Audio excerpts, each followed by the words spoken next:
Então, vamos lá. Continuar com as leis morais. Eu estou na parte 3. Eu não consigo avançar como eu gostaria. Então, às vezes eu penso que eu vou terminar a parte 3 do Livro dos Espíritos, mas eu estou vencendo de 2 em 2 capítulos. E a palestra de hoje eu vou falar sobre 2 leis específicas. Primeiro, a lei de conservação e depois a lei de destruição. O que está acontecendo? A leitura da Thaís já iniciou sobre a lei de conservação, já falou um pouco sobre a lei de destruição, e a Glorinha, com a prece dela, já nos falou dos ambientes onde nós moramos, desses lugares que é privilégio para alguns, para os outros não são nem tanto, e que muitas vezes nós não conseguimos perceber.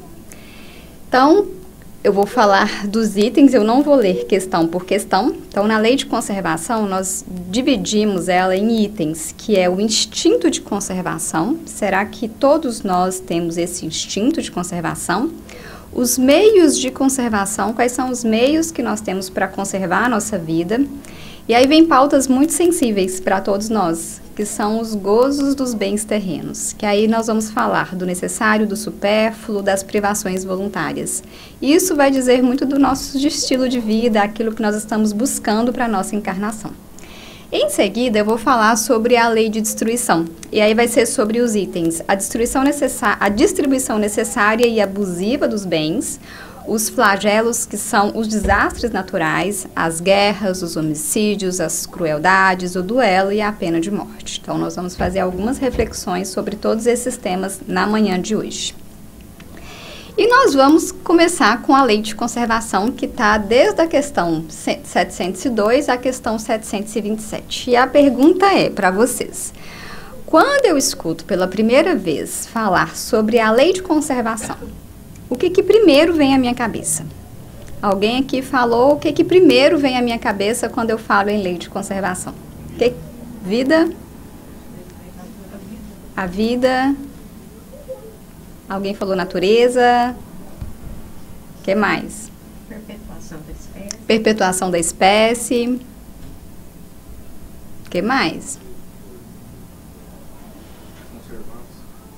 Conservantes. Em todo o processo. Eu gostei dessa. Foi longe, hein, Cisne? E aí me veio, assim, o que é a lei de conservação no seu sentido mais puro? Primeiro vem quase que o instinto próprio de eu tenho que conservar a minha vida, eu tenho que viver. Mas Deus, ele é muito mais sábio. Por quê? Porque nós temos que cuidar da nossa vida, mas ele nos entrega os nossos filhos.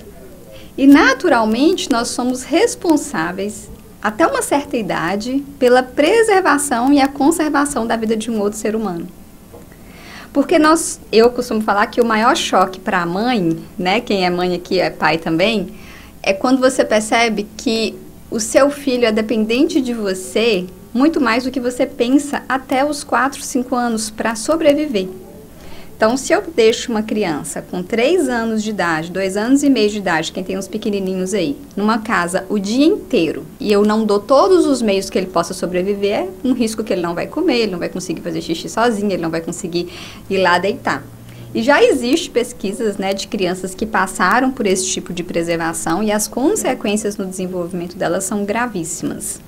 Então, essa lei de conservação, eu já amplio a consciência que eu não estou aqui para conservar a minha vida. Eu estou para conservar a minha vida e quando eu me torno pai ou mãe, eu conservo a vida de alguém também. Aí eu vou colocar mais uma dose aqui de preocupação. Existe animais no reino animal, mas existem os animais domésticos, que se eu também não conservar a vida deles, eles vão morrer.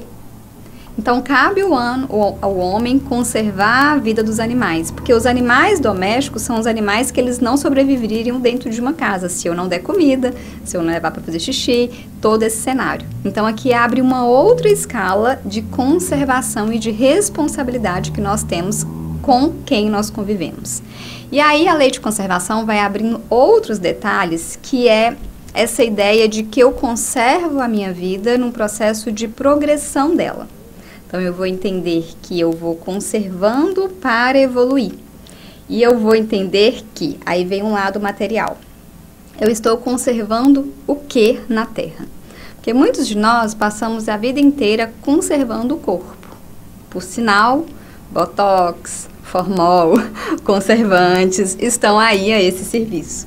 Nós queremos cada vez mais prolongar a nossa vida. E nós estamos conseguindo. Então, a expectativa de vida já aumentou muito. Nós não nos demos conta que ela aumentou. Então, se eu for lembrar, as pessoas antes morriam com 50, 55 anos, 60 anos. Hoje, nós já temos uma expectativa de vida acima de 85 anos. E nós não nos preparamos. Mas aí eu também vejo toda uma geração de pessoas 50 mais, 60 mais, com um corpo completamente diferente. É tanto que se a gente pegar uma foto, né? Quem já fez, né? Uma pessoa que... E a internet está fazendo isso. Essa pessoa nasceu, essa pessoa com 50 anos e essa pessoa com 50 anos em séculos diferentes. Eram completamente diferentes. Então aqui nós estamos falando desse meio de conservação e o trabalho vai me dizer muito desse meio especificamente. Então, quando eu penso no trabalho na minha vida, que tanto que o trabalho, a prudência, vai me ajudar a estar presente nesse movimento de conservar a vida. Então, agora vamos retirar a possibilidade de todo mundo trabalhar. Né? Nós tivemos um leve exercício disso em um certo momento muito recente da nossa vida, que alguns de nós fomos privados de trabalhar, que foi na época da pandemia. E os desastres da impossibilidade de trabalhar foram gigantescos para a humanidade, porque só se pôde trabalhar quem era trabalhador essencial. E aí, essa palavrinha, ela tem que ficar bem guardada na nossa cabeça, porque quando eu pensava assim, o que é trabalhador essencial para a humanidade?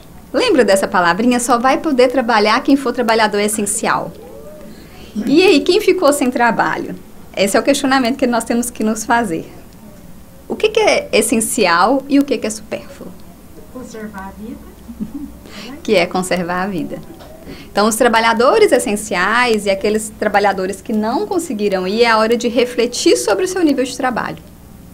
E aí vem toda essa questão que envolve a conservação, que é o equilíbrio e o progresso. Mas aí vem uma outra pergunta do Livro dos Espíritos, que é lei da natureza o instinto de conservação? É uma lei natural? Esse instinto de sobrevivência? Porque aí depois tem uma outra situação que eu vou relatar aqui na frente, que é quando eu vou perder essa questão da minha conservação. E aí os espíritos respondem, sem dúvidas, todos os seres vivos o possuem. Em uns é maquinal, os animais, é natural, né? Eu tinha até colocado em outro slide que não foi pra frente, mas eu tinha colocado, por exemplo, um leão e as iguanas, como é que chama? Um leão, qual? Hienas, hiena, né? E aí eu coloquei ali, se ele não tivesse um instinto natural de sobrevivência, ele não ia pro ataque. Então, aquilo ali é um instinto natural de sobrevivência, que o leão tem e vários outros animais vão ter sem refletir, porque ele está preservando a sua vida. E aí, existem dois mecanismos nesse instinto de conservação, que é fugir ou lutar. Ou ele foge, ou ele luta. Esse é o movimento natural dos animais. E eu já venho falando isso aqui há muito tempo nas palestras. E nós, homens? Como é que fica o nosso instinto de conservação? Nós fazemos, às vezes, quase o mesmo movimento, que é de fugir ou lutar. É um movimento natural mesmo, que aí vem desse instinto. Mas nós raciocinamos. Então, por exemplo, né, tem quem já foi no escape room? Quem já foi? Já foi? É muito legal. Vá, leva as crianças, mas vai também até para exercitar aí a questão da habilidade de sair de situações específicas. Te coloca dentro, vou explicar, coloca vocês dentro de um quarto e vão te dando pistas de como sair lá de dentro. E aí você tem que descobrir as charadas. E aí vem esse lado raciocinado de pensar sobre as situações. Então, que tanto que eu consigo raciocinar para a minha conservação. Muitas vezes nós vamos ficando, eu costumo dizer que a gente não vai desenvolvendo a habilidade de nos conservar. E vocês vão entender onde que eu vou chegar nesse sentido. Por quê? E aí vai vir uma geração, que é a geração muito recente a nós, que nós não estamos dando ferramentas, muitas vezes, para essa geração conseguir sobreviver e se conservar. E eu reflito, na verdade, com muita frequência, que os nossos filhos, essa geração que está chegando, é a geração que está chegando com a inteligência artificial, porque eu já utilizo a inteligência artificial. Então, por exemplo, a minha palestra, eu até estava conversando com o Thiago, eu utilizo várias ferramentas para otimizar o meu tempo, otimizar a minha produção com a inteligência artificial. Então, obviamente, o meu filho, essa geração, vai utilizar muito a inteligência artificial para otimização de tempo. Mas que tanto que eu deixo esse espírito preparado para conservar a sua vida e eu vou deslocar habilidades dele para outros sentidos. Então, a gente tem cada vez mais a sensação, e aí é um grande engano achar que a gente não está evoluindo nesse sentido. Porque aí Deus vem falar assim, eu entrego essas possibilidades para vocês. E eu me lembro, teve um livro espírita que eu li, que ele falava muito dessa entrega de Deus sobre tudo que tem para nos fazer pensar e evoluir naquele sentido. Então, por exemplo, a inteligência artificial, o uso da tecnologia, o transporte melhorado, isso tudo são possibilidades e muitas vezes eu vejo até como um processo evolutivo, de que vem de outro lugar para a gente. Então, é esse movimento que eu vou seguir. E aqui vem uma reflexão. Deus deu ao homem os meios de viver? Então, assim, todo mundo recebe as mesmas oportunidades de viver na Terra? É uma pergunta que Allan Kardec faz aos espíritos. Aí os espíritos respondem, sim, a Terra produz o necessário. Se ele não o encontra, é porque não compreende. A natureza é mãe generosa. O necessário existe. A resposta está dada, mas ela é difícil de compreender quando a gente olha para outros países, de pessoas passando fome, de pessoas sem o básico para viver. E a gente geralmente só olha para a África, mas eu vou olhar para regiões do Brasil que isso acontece também. E aí eu vou olhar para regiões aqui que também vai acontecer. E aí tem um problema o problema nasce quando o homem gasta no supérfluo o que deveria usar no essencial. E aí os espíritos respondem assim, Deus entrega o supérfluo, para que você possa entender o que é supérfluo e o que é essencial. Essa é a grandiosidade da situação. Então, toda a vida de luxo, ela é entregue para que nós possamos ter o exercício de entender como separar isso. Isso vai um nível maior de compreensão. Porque aí, ele faz uma pergunta assim, mas e os primitivos, né? O Kardec sempre volta, mas e os homens primitivos? Aí os espíritos respondem automaticamente, pare de se comparar com os primitivos, porque era uma outra situação. Eu já te respondi anteriormente sobre essa situação. E aqui ele vai dizendo, aí tem aqui, ó, o risco da apatia moderna.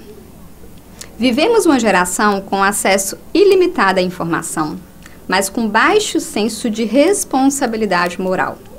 Muitos esperam receber antes de agir. Auxílio, validação, reconhecimento ou até bênçãos, esquecendo que a vida desenvolve na medida que se doa. E aí existe uma palavrinha aqui que quem mora nos Estados Unidos e fez movimentos migratórios vai saber muito bem o que é, meritocracia.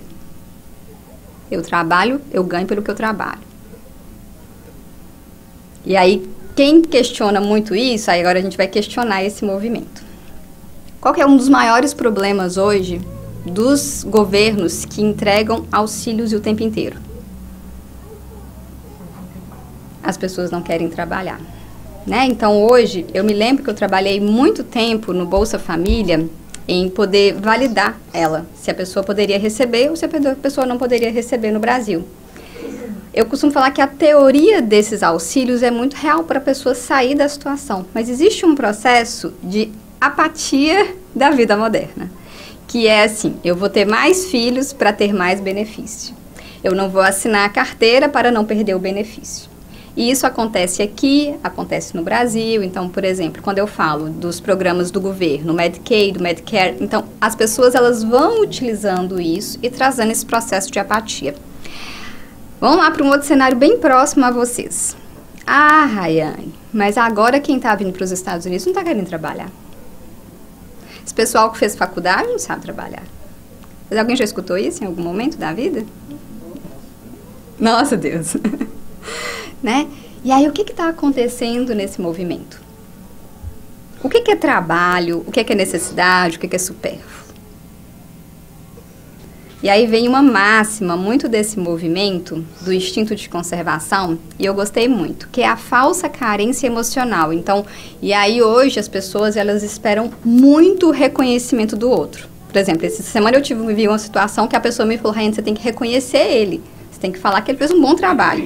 Aí eu falei, mas por quê, né? Por que eu tenho que falar? Por que a pessoa não auto se motiva e segue a vida? Porque a vida é assim. Porque tem pessoas que vão precisar de mais reconhecimento para seguir. Você tem que validar ela o tempo inteiro, porque senão ela não vai ser automotivada. E tem pessoas que não, que elas são automotivadas pela vida. E esse é eu falo que essa é uma dança relacional que eu vou ter que aprender a dançar para desenvolver cada vez mais a humanidade. Porque se eu virar e falar assim, eu não preciso motivar essa pessoa o tempo inteiro para ela produzir, ela deixa de produzir, ela fica na apatia social. Isso é uma realidade em todo o ambiente de trabalho. Quem trabalha aí, né? Quem tem equipe, quem trabalha com alguém. Tem pessoas que você tem que falar, cara, você fez um trabalho muito bom. Aí o cara, outro dia, ele vai dar o melhor. Se você não o percebe, ele às vezes não entrega no dia seguinte. Por quê? Porque vem de processos de validações externas. E aí ele complementa. A falsa carência emocional e social produz uma paralisia moral. O indivíduo espera ser salvo de fora. E aí vem, muitas vezes, o papel da religião.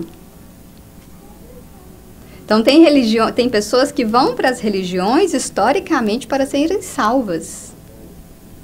Então, se eu for à casa espírita todo domingo de manhã, pode ser, se eu fizer 3 palestras no mês, pode ser que eu receba um lugarzinho no céu. Pode ser que eu corte o caminho. E vocês não acham que eu não pensei nisso? É óbvio que eu pensei. Isso é natural de todos nós. Não adianta negar. Quando a gente faz algo bom, a gente espera um lugarzinho melhor, porque nós fomos treinados culturalmente para ocupar esses lugares. E aí, se eu falto à casa espírita 2 meses seguidos, o que vai acontecer? Acho que é certo que eu vou para o umbral. Se eu não faço prece, se eu não vou à casa espírita, se eu não leio nada, aí o meu senso de reconhecimento de melhora vai diminuindo.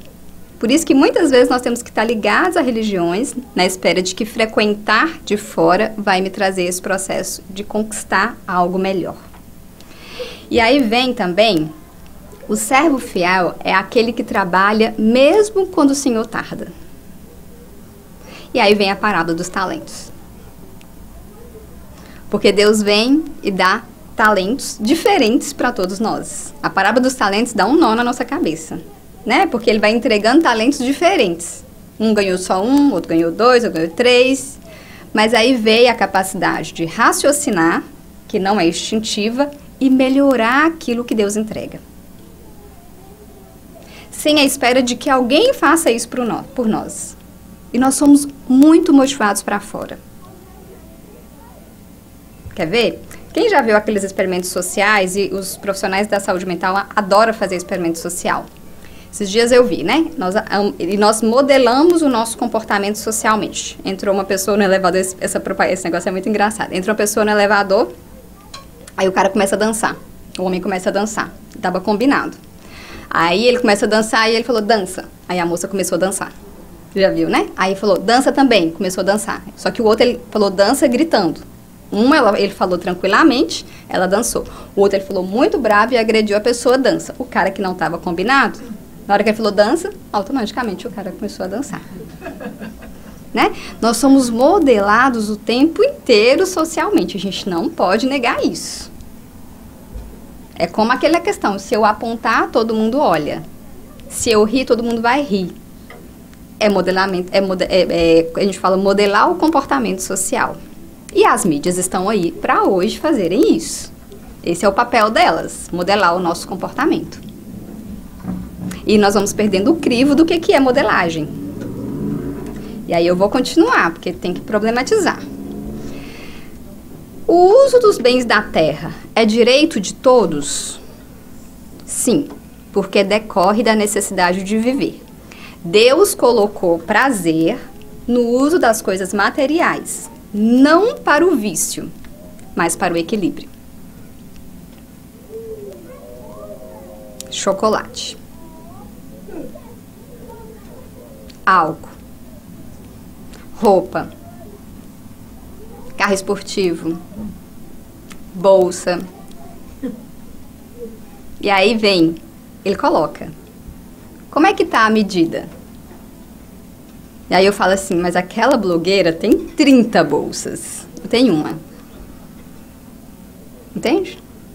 Mas aquele homem, ele tem 2 Ferraris, eu tenho uma. E nós vamos medindo esse prazer, porque é colocado prazer mesmo, para que a gente possa entender o que é supérfluo.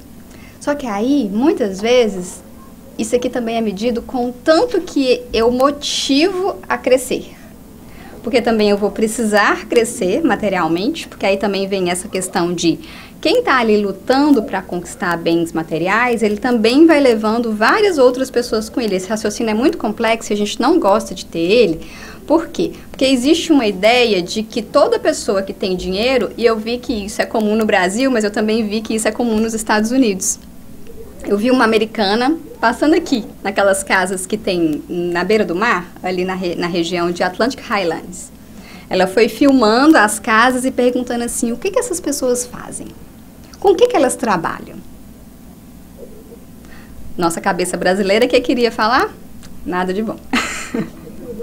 Porque nós já julgamos automaticamente de que quem tem muito dinheiro passou alguém para trás. Ou está fazendo alguma coisa errada. E o americano também pensa assim. Alguma coisa boa não é. Então, toda vez que nós associamos o prazer, os supérfluos, nós associamos que algo ruim também está acontecendo. Essa é a nossa mentalidade. Então, crescer materialmente, muitas vezes é um lugar que se distancia-se da moral, de Deus, dos outros. E aí tem uma parábola que fala o bom rico. Porque o bom rico, ele também gera muitos trabalhos. O bom rico, ele também produz necessidades para os outros. E a gente não está acostumado com esse lugar. Principalmente da cultura de onde nós viemos. E aí ele complementa assim. O prazer como estímulo. O prazer desperta gratidão pela vida. Conecta-se à beleza da existência. E testa nossos limites com moderação. Qual que é o perigo do excesso? Desequilíbrio emocional. Então vamos lá. Existe um rico espiritualmente equilibrado com a sua matéria? Sim. Onde eles estão? O que eles comem e o que eles fazem? Essa é a questão. A gente sabe que tem, mas raramente a gente consegue ver. A gente gostaria que tivesse mais. O prazer sem medida leva à morte moral. Então, se todo dia eu estou buscando fontes de prazer, e aí essas fontes de prazer, elas são bem relativas na nossa humanidade. E aí eu vou complementar mais um pouquinho. O que é prazer para uns, o que é prazer para outros? Tem uma pergunta que a gente faz para quem bebe, quem é alcoólatra. A primeira pergunta que eu faço para uma pessoa que é alcoólatra, geralmente no primeiro atendimento é: onde está o seu prazer? Onde está o seu prazer? E aí, geralmente, essa pessoa encurtou o repertório dela de prazer. Porque o prazer sempre vai estar associado a alguma atividade social de sair para encontrar com os meus amigos. A bebida não vai estar na fala. É quando eu encontro com os meus amigos, é quando eu vou numa festa, ou quando eu vou em algum lugar. Então, às vezes, está bem isolado ali aquela ideia. Mas aí tem aquele bebedor, e principalmente o alcoolismo na mulher, muito velado. Alguém sabe identificar o alcoolismo na mulher? É tão complicado de identificar. Como é que é o alcoolismo na mulher? Agitada, estresse fácil, conflito, O alcoolismo da mulher está na hora de fazer a comida. Ah, é? Ela bebe fazendo comida todos os dias. Eu conheci uma pessoa que era com os filhos. E aí ela vai bebendo todos os dias, na hora de fazer a comida, e não percebe entrando nesse alcoolismo. E aí ela vai diminuindo o repertório dela. Então, por isso que a gente vê muito mais homens internados em clínicas do que as mulheres, porque os homens saem pra rua e na hora que ele volta, ele é atropelado. Né? Aí ele cai da bicicleta, aí ele fica na rua. Mas essa mulher é muito velada no vinho diário. São visões completamente diferentes. E aí a pergunta é: que prazeres da vida você tem transformado em fuga? E quais ainda conectam com a gratidão? A Adriana, eu vou ter que pegar no seu pé. Vamos lá. A Adriana faz uns esportes, né? Ela gosta de esportes bem aventureiros. E aí isso gera uma adrenalina. Saltar de paraquedas, pular de bungee jump, todos esses esportes mais, eles é uma adrenalina que pode se viciar. Que pode se viciar. Então, é o tanto que eu faço aquilo para fugir também de algumas realidades. Então, qual que é? É maravilhoso. Então, por exemplo, o que a gente faz geralmente com dependentes químicos? É a gente troca um lugar pelo outro. Ó, ao contrário de beber, salto de paraquedas. Porque vai ter uma adrenalina ali envolvida, mas não vai fazer tão mal. Mas tem um grande problema. Eu coloco essa pessoa em risco de conservação da vida. Que é da mesmo formato, porque um dos esportes mais perigosos são esportes que envolvem muita adrenalina. Entendem que os dois estão colocando o instinto de conservação em jogo? Então, tem muitas situações específicas que nós vamos fugindo através de prazeres. E é muito fácil isso acontecer. Que a gente desliga esse processo. Então, essa sutileza da conservação é para poucos que vão conseguir entender onde tem o prazer que é saudável e onde tem o prazer que é supérfluo. E ali está tendo uma fuga automática. E isso pode acontecer em várias situações. Vamos lá em outra situação. Vou sair da Adriana e vou pegar aqui. Celular. Vídeo de celular. Que eu vou rolando aqui a tela, ó. Todos os dias. Jesus, né? Aí complica. Por quê? Porque automaticamente eu tô passando ali, eu já perdi o dia. E essa é uma das questões, e a gente não pode negar isso, porque é muito fácil eu virar e falar assim, a nova geração tá tendo um problema com celular, com telas. Não, somos adultos. São os adultos dentro do banheiro, que para nos lugares, que chega, por exemplo, no estacionamento da casa espírita e fica ali, às vezes, rolando. Isso acontece com todos nós, isso acontece comigo o tempo inteiro. A gente se perde na tela. Porque é prazeroso. E envolve prazer. E aí já entendemos que doses rápidas de prazer, elas são soltadas em vídeos de 1 minuto, de mudança de conexão. Então, se eu passar o dia inteiro aqui, por exemplo, os stories, né? Se a pessoa passar o dia inteiro mudando de assunto nos stories, automaticamente eu vou ficar presa a ela, porque eu quero saber o que está acontecendo. Se eu ficar aqui batendo um papo com vocês, mas eu trocar de assunto o tempo inteiro, vocês vão ficar aqui comigo. Porque isso vai ativando na gente um nível de atenção. E hoje o que todo mundo quer é atenção. Hoje a luta do mundo se chama atenção. Todo mundo quer 1 minuto da sua atenção. O limite natural. Como conhecer o limite do necessário? Kardec pergunta. Está no Livro dos Espíritos, questão 715. A natureza traçou limites claros para as nossas necessidades. Está claro. Para quem que está claro? Porque para mim não está. Não tá, gente. Para vocês está claro? Quando eu vou no supermercado e compro... Quantas bananas que eu tenho que comprar? Qual que é o necessário? 3. Lá em casa é 1 por dia. Aí tem que ser 7. Comida. Aí eu vou ampliando. Roupa, quando eu vou, né? E aí aqui a gente tem um problema maior, que é as lojas de departamento. Ontem eu fui na Ross, que eu não tinha ido lá ainda, e eu falei, meu Deus, eu até falei com meu marido, né? Eu falei com ele assim, eu tive que pegar uma calça e sair correndo, porque se eu olhasse mais, eu ia ser sucumbida. Aí vem o supérfluo. E como é difícil entender o que é necessário e o que é o supérfluo. Já aconteceu com alguém aqui de entrar numa loja de departamento para comprar uma coisa e sair com o cartão cheio? Todo mundo. E por que que isso acontece com a gente? Aí vem a grande questão, que são as necessidades falsas que nós vamos criando para todos nós. Nós criamos necessidades para nós, para o nosso filho. Eu já criei necessidade, eu saí para pegar uma coisa para mim, eu peguei para o Heitor, para o cachorro, para o meu marido e para minha casa. Aí eu vou criando necessidades supérfluas para tudo. E muitas vezes nós não vamos conseguir sair desse ciclo.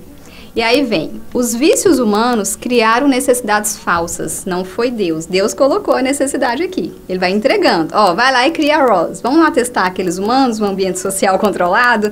Vai lá, peraí, eles já não bastava a Target, a Marshalls ou a Burlington? Vai lá e coloca a Ross para eles. Aí colocou. Aí o ambiente social tá ali sendo controlado por todos nós. Mas, poxa, Rayane, não pode comprar nada? Pode. Mas é o valor que eu dou. É o peso que eu dou naquilo. Então, a civilização ampliou o conforto, mas também confundiu o essencial com o excesso material.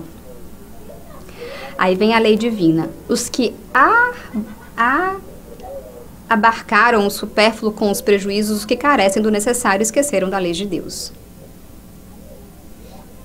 E aí vem, entre o que você tem e o que você precisa, o que realmente é necessário? E o que é acúmulo, medo ou vaidade? E a gente está caminhando para a lei de destruição. Medo. Tá vindo o furacão, o que a gente faz? Com a água, papel higiênico. Porque aí nós aprendemos a fazer um movimento que é cultural. E eu demorei a entender isso. E só assistindo os filmes americanos que eu vou entendendo por que esse comportamento é necessário. Porque não faz sentido pra gente. A lei de conservação obriga o homem a prover as necessidades do corpo. A lei de conservação nos obriga, você vai ser obrigado a lutar por o que você precisa. E aí eu tô falando de corpos saudáveis. Eu não estou falando de corpos doentes. Porque enquanto um corpo está saudável, eu vou no supermercado e gasto $150 por semana, 170 dependendo da casa, ou mais, né, dependendo da casa. Mas o dia que esse corpo adoece, o dia que só o gasto dentro de um hospital vai ser 3 ou 4 vezes mais porque eu estou no sistema americano. E eu não consigo prover a minha necessidade do meu corpo. E aí a conta não fecha. Porque Deus vai me preparando assim, só o necessário. Só que muitas vezes a falta da saúde, a chegada da doença vai me fazer repensar assim, eu não acumulei o suficiente para me cuidar quando eu precisar.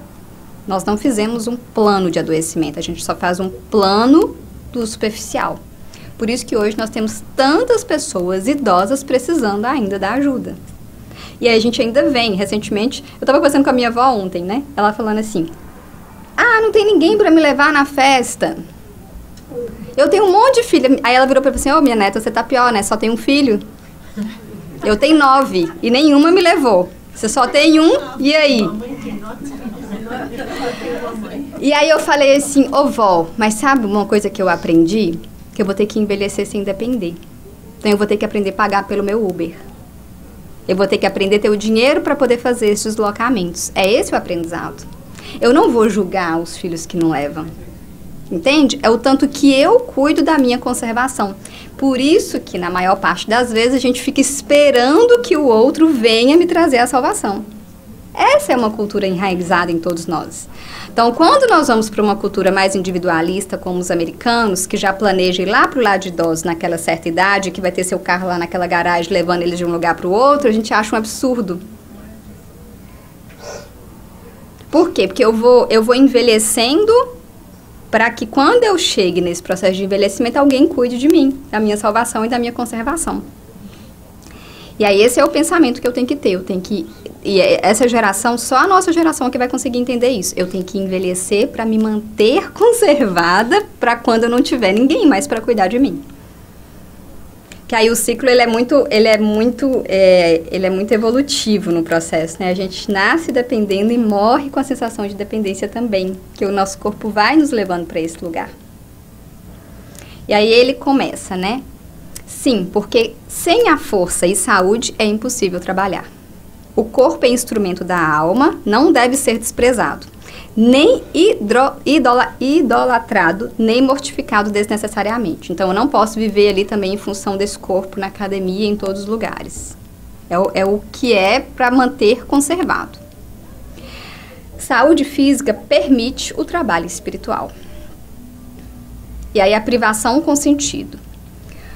Futigai o vosso espírito e não o vosso corpo. Mortificai o orgulho, sufocai o egoísmo. Privar-se só tem valor quando liberta o espírito. Então agora eu vou viver de água e pão.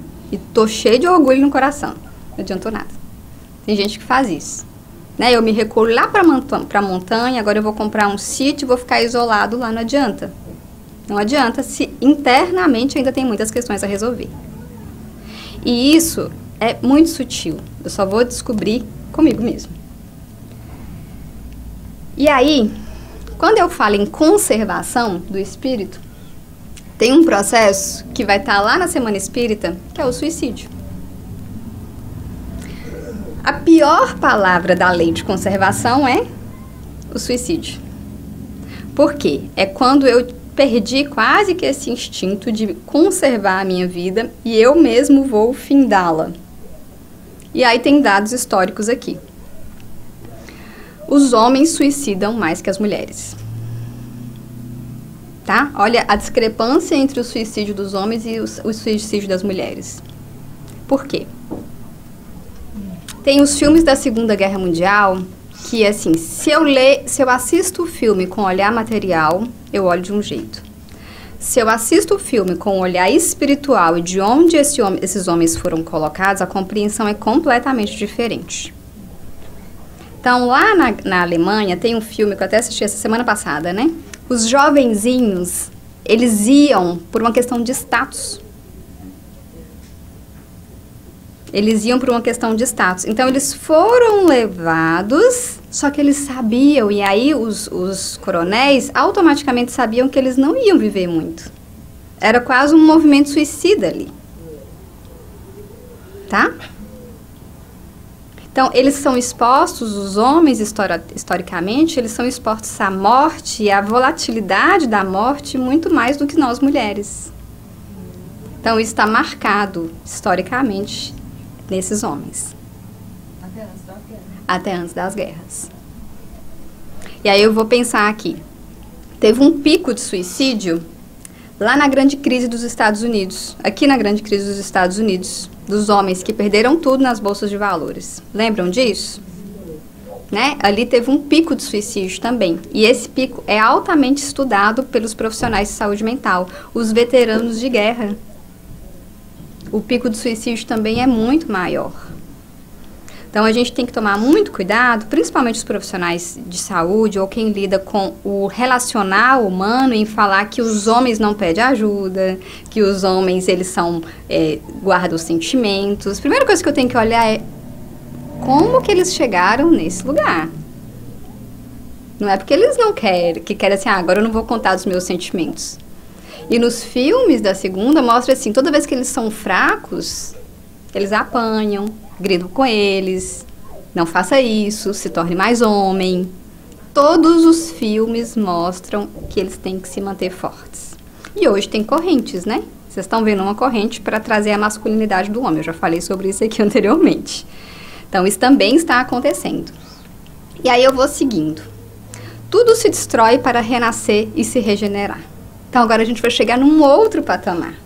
Deus nos ensina a conservar. Ele fala, ó, estamos ok com a conservação? Eu tenho 10 minutos para finalizar isso aqui. Estamos ok com a conservação? Aí, vocês aprenderam a se conservar? Todo mundo aprendeu? Entenderam o conceito? Mas agora eu vou destruir.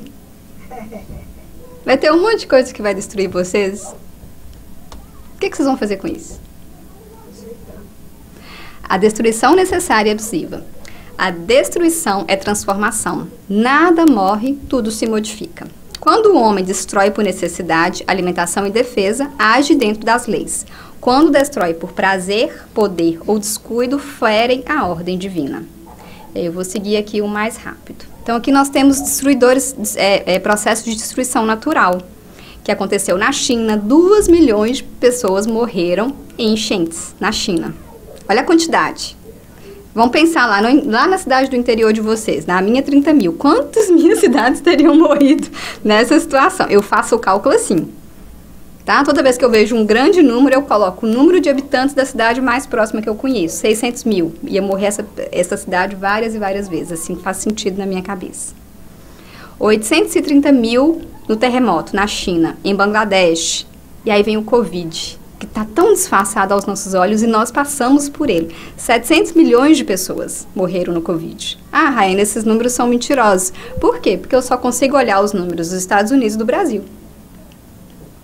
Eu não sei quantas pessoas morreram no Canadá, eu não sei quantas pessoas morreram na China, em todos os países da Europa, eu não sei quantas pessoas morreram na África, e aí foi uma grande pandemia. E nós passamos por ela. Nós vimos muitas pessoas morrerem. E a gente não tem a dimensão do número de pessoas que morreram no processo da pandemia.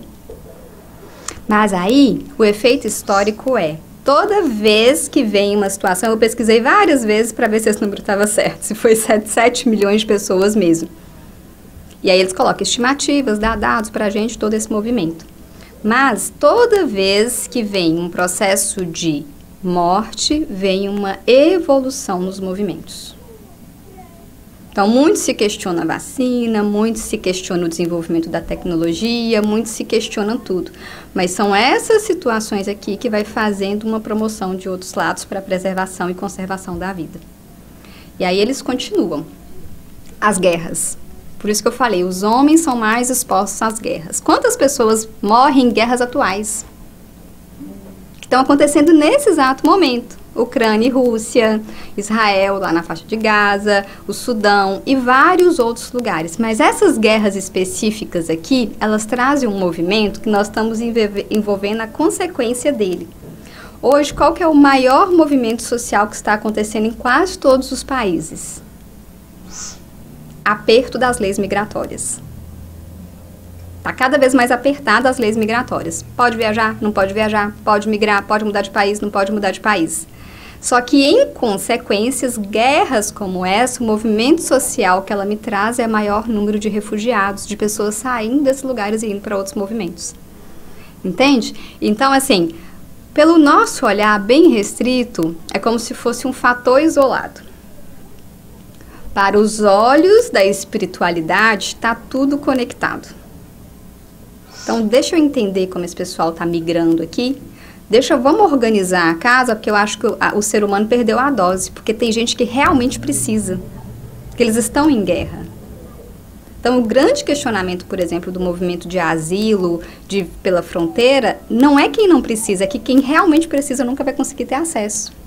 Porque eles não vão sequer conseguir sair de onde que eles precisariam sair para poder fazer o movimento. E aí a gente entra na nossa bolha e olhamos somente para o nosso lugar. Daquilo que me falta, daquilo que não pode. Então, a reflexão das leis de destruições que são necessárias é para que eu saia do meu olhar único, da minha realidade, daquilo que vai beneficiar a minha vida, eu olho ela de forma mais ampla. Por isso que vem a lei de destruição. E aí ele complementa homicídio, crueldade e duelo, que estão na questão 746 a 759 da lei de destruição. O homicídio é um grande crime, pois corta o fio de uma existência de expiação ou omissão. Então, quando um espírito mata o outro, e aí o Kardec pergunta assim, mas e a lei de Talião? Olho por olho, dente por dente. Aí os espíritos respondem assim, vocês interpretam tudo errado dessa lei. Porque não é um homem tirando a vida do outro homem. É Deus fazendo esse movimento. Não é a lei dos homens, é a lei de Deus. E aí, Deus entrega a lei e fala, a lei de Talião, se ele tirou, eu também vou tirar. Mas aí eu vou ampliar mais um pouquinho. A crueldade e os duelos mortais. A crueldade é o instinto de destruição, esse é o pior aspecto. E muitas vezes nós vamos associar essa crueldade nos assassinatos, em todos os movimentos. O duelo era antes com espadas, hoje se expressa de outras formas. Eu estava até conversando lá em casa ontem, eu estava fazendo uma reflexão, que anteriormente eu colocava 2 guerreiros para se duelarem, quem ganhava estava ali, era o vencedor. Hoje a gente tem um salão oval, por exemplo, que é um duelo. Eu coloco 2 líderes políticos, quando eles se encontram em outros países, é um duelo de poder. E ali alguém vai ganhar uma negociação ou não. Então, os duelos, eles ainda existem. E ali a gente está negociando guerras, vidas, a sobrevivência ou não de uma região. Mas eles ainda estão existindo no aspecto econômico, só que com um outro olhar desse movimento. Mas tudo vai girar em torno da destruição de reputações por orgulhos. Então, alguém tem que vencer. Um país tem que sobrepor ao outro, vai ter esse processo de dominação. Então, esse processo de destruição, ele acontece por movimento. E os duelos morais travados nas redes sociais. Que é quem tá certo. Coloca um vídeo, né? Então, por exemplo, fez um corte específico da minha fala aqui. Eu vou pensar, Thaís, cuida aí, Thaís. Fez um corte. Eu estava falando com o Thiago, a gente vai fazer uns cortes. Mas vai que faz um corte errado da minha fala e joga na rede social. Fora de contexto, fora de 1 hora de palestra que falou da conservação e depois da destruição. O que pode dar no duelo entre pessoas de religiões diferentes? Pode acontecer, os espíritas, eles acham que todo mundo tem que morrer mesmo. Né? E aí vai acontecendo, eles não valorizam a vida, porque eles acreditam na vida após a morte. Então, o que é uma vida comparada à eternidade? Entende? Então, isso pode acontecer em termos de redes sociais. E aí a gente chega numa questão que também está no Livro dos Espíritos, que é a pena de morte. E eu tentei associar a pena de morte também com o índice de desenvolvimento dos países, porque está claro no Livro dos Espíritos, com o tempo não vai existir pena de morte. Essa é a regra. As pessoas não vão precisar tirar a vida uma das outras pelo crime que ela comete. Então, a pena de morte desaparecerá. Sua abolição marcará um progresso da humanidade. Mas aí eu quis saber, assim, o progresso está associado ao índice de desenvolvimento humano, tanto que esse país é desenvolvido. Tem a ver? Não tem. Porque os Estados Unidos ainda têm 27 estados que concebem a lei da pena de morte. A China também, o Irã, a Arábia Saudita e na Europa está abolida.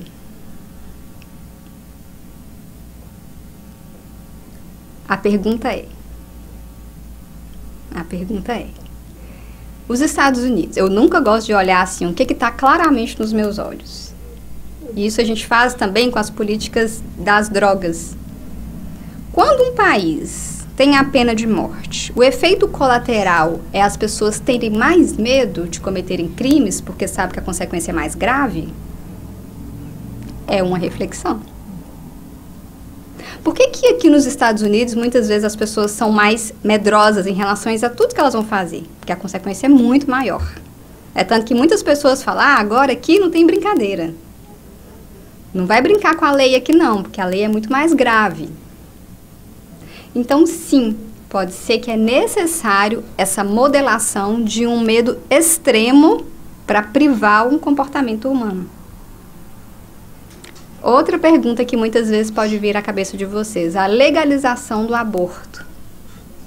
Que pra gente, meu Deus, como assim legalizar o aborto? Mas será que o nível de evolução daquelas pessoas já tem um processo tão autônomo de não fazer que vai diminuir o número? Ponto. Porque a regra não é olhar assim, meu Deus, New Jersey o aborto é permitido. Eu quero saber se lá em Minas Gerais os números são maiores ou menores que New Jersey em relação ao aborto, que é aprovado ou não. Porque aí vem de um movimento autônomo de vida. Sabe uma outra questão? Legalização da maconha.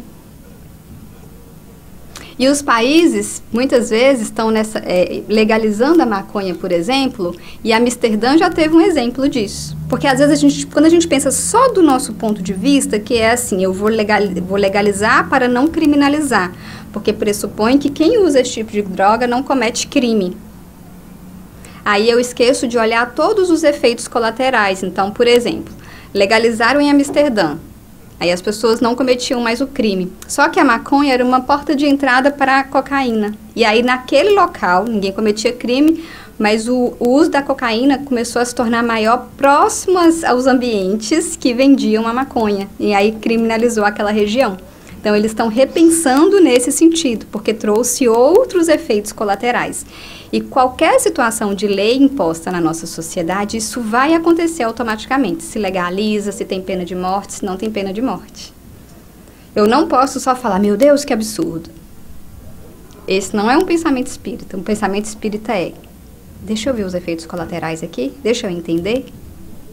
Deixa eu ver o que está acontecendo que eu não estou conseguindo compreender. E aí eu pego os dados. E aí eu vou atrás, eu investigo para entender.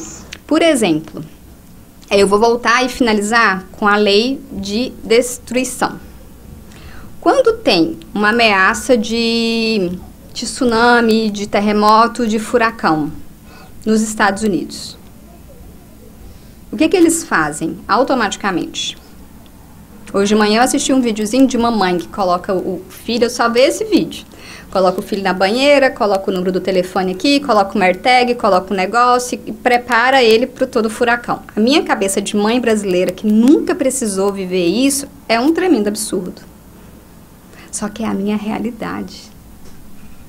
Eu não fui perpassada como muitos de vocês que passaram pelo furacão Sandy. Quem passou pelo furacão Sandy automaticamente vai entender o que significa isso. Porque perderam tudo e vão aprender a se conservar melhor. Então, a chance de alguém que passou por um furacão, que passou por um desastre natural, em relação a outra que nunca passou de conseguir conservar a sua vida, é muito maior. Só que como eu fico alienada, eu cheguei nesse país e falo, não existe terremoto, não sei nem como lidar com ele, quem é o alvo mais fácil? O imigrante desavisado, que não sabe de nada, que não estuda, que não sabe conservar a sua própria vida. E não é excesso. Se tem uma coisa que eu preocupo é com a conservação da vida. Pois não é? Tô mentindo? Não. Eu não ando em alta velocidade. Eu tenho oxigênio em casa. Eu não compro o Jeep porque eu não compro o Jeep porque ele treme demais. É só uma parte da vida. Por quê, gente? Porque a gente sabe do tanto que é difícil reencarnar.